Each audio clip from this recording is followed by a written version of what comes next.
राधे राधे। आज हम कार्तिक मास महात्म का 8वां और 9वां अध्याय सुनेंगे। तो चलिए प्रारंभ करते हैं 8वां अध्याय। जिसकी दया से सरस्वती बहाई रही उपजाए। कार्तिक महात्म का कपिल लिखे 8वां अध्याय।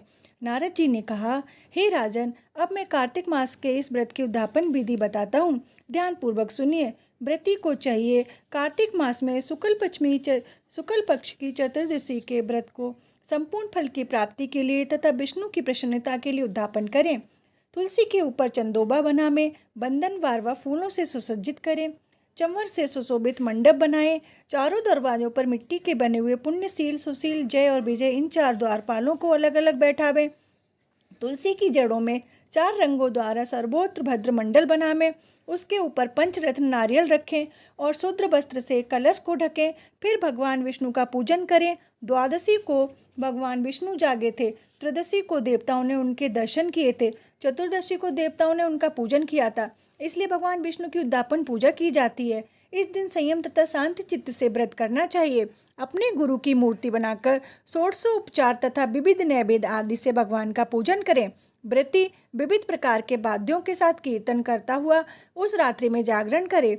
जो प्राणी श्रद्धा पूर्वक भगवान का कीर्तन करते हैं उन लोगों के 100 जन्मों के पाप धुल जाते हैं।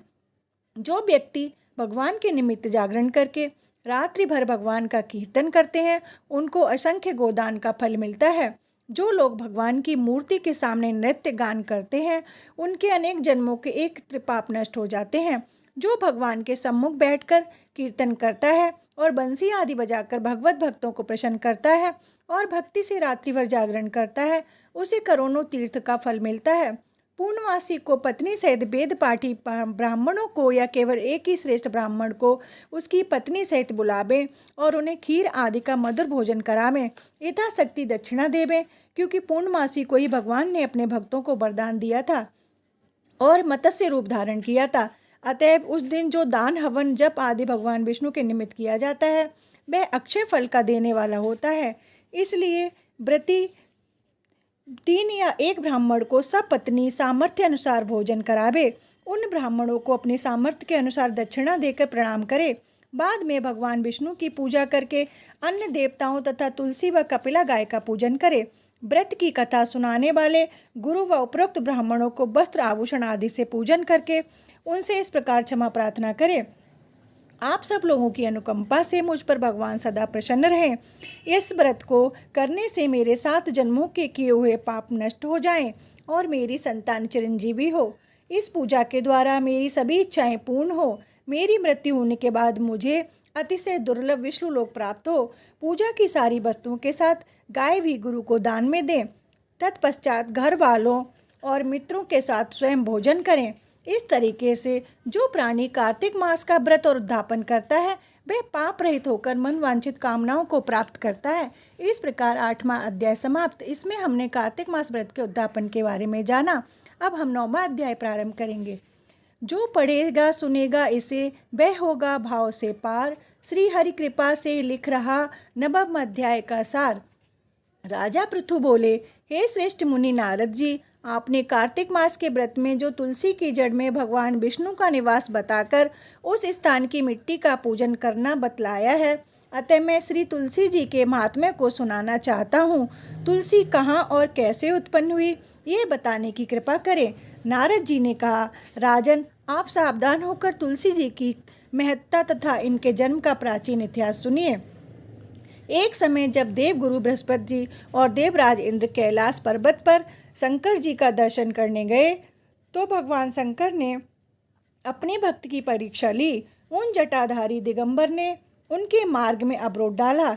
यद्यपि वे तेजस्वी, शांत, लंबी भुजा और चौड़ी छाती वाले गौरवर्ण अपने विशाल नेत्रों से युक्त तथा सिर पर जटा धारे वैसे ही बैठे थे, तथापि उन भगवान शंकर को न पहचानकर इंद्र ने उनका धाम आदि परिचय पूछा और कहा, शंकर जी अपने स्थान पर हैं या कहीं गए हैं। इस पर उस तपस्वी ने कुछ न कहा, परंतु त्रिलोकीनाथ के ऐश्वर्य से गर्वित होकर इंद्र कब चुप रहते। उन्होंने क्रोध कर तपस्वी से घुड़क कर कहा, अरे मैं पूछता हूँ तो उत्तर क्यों नहीं देता। मैं अभी तुझे वज्र मारता हूँ, फिर देखता हूँ तुझ दुर्मति की रक्षा कौन करता है। ऐसे क्रुद्ध होकर इंद्र ने ज्यों ही उस दिगंबर को मारने के लिए हाथ में वज्र लिया, त्यों ही भगवान शंकर ने वज्र सहित इंद्र का हाथ स्तंभित कर दिया और विकराल नेत्र कर भगवान शंकर ने उसे देखा। वैसे ही ऐसा विदित हुआ मानो कि वह दिगंबर प्रज्वलित हो उठे हों और तेज से जला देगा। भुजाएं स्तंभित होने से इंद्र के क्रोध और दुख का अंत न रहा, परंतु जो ही बृहस्पति जी ने उस पुरुष को प्रज्वलित देखा त्यों ही अपनी बुद्धि से उसको शंकर भगवान जानकर प्रणाम किया और दंडवत कर बहुत सी स्तुति की। फिर इंद्र ने भी भगवान शंकर से कहा, हे दीनानाथ, हे महादेव, आप अपना क्रोध रोककर इंद्र के अपराध को क्षमा कीजिए। बृहस्पति जी के ये वचन सुनकर महेश्वर गंभीर वाणी से बोले, मैं अपने नेत्रों से निकाले हुए क्रोध को कैसे रोकूं? तब बृहस्पति जी ने कहा, हे भगवान, भक्तों पर दया करनी चाहिए। आप भक्त वत्सल नामक सार्थक कीजिए। आप अपने इस तेज को कहीं और स्थापित कर इंद्र का उद्धार कीजिए। तब शंकर ने गुरु बृहस्पति से कहा, मैं तुम्हारी स्तुति से प्रसन्न हूँ जो तुमने इंद्र को जीवन दान दिलवाया है। मैं विश्वास करता हूँ मेरे नेत्रों की अग्नि अब इंद्र को पीड़ित नहीं करेगी। बृहस्पति जी से ऐसा कहकर भगवान शंकर ने अपने माथे से निकाले हुए अग्निमय तेज को अपने हाथ में लेकर क्षीर सागर में डाल दिया और फिर लीलाधारी भगवान अंतर्ध्यान हो गए। इस प्रकार जिसको जो जानने की इच्छा थी उसे जानकर इंद्र और बृहस्पति अपने स्थान को चले गए। इस प्रकार 9वां अध्याय समाप्त। राधे राधे। अगर आपको मेरी वीडियो पसंद आई हो तो प्लीज़ लाइक करें, शेयर करें और सब्सक्राइब करें। राधे राधे।